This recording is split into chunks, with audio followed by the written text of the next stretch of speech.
An urgent chamber application filed by a faction loyal to Nelson Chamisa seeks to halt the disbursement of 22 million ZiG in government funds to Tshabangu amid disputes over his claim to the interim secretary general position of the Citizen Coalition for Change. Sanapenda mashoko atukuna Tshabangu panapa upinzi wa busy tiona vakomana leo na Nelson Chamisa vachimisa kubudiswa kwemari iri kufana kupiwa Tshabangu. Sanapenda mashoko ambudanyo kwa panapa aiwa ndo pano kuti subscribe oleko turn the bell iko tivina mwe kwa mchinzi.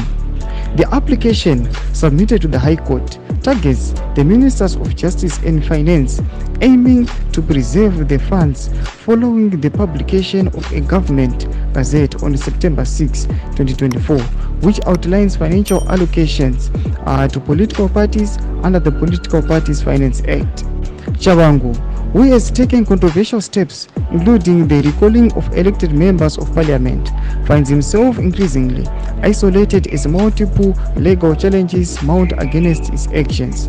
The Citizen Coalition for Change, citing its constitution adopted on February 2022, argues that releasing funds to Tshabangu could cause irreversible damage, stressing the need for judicial intervention to ensure financial resources are handled by its legitimate leadership.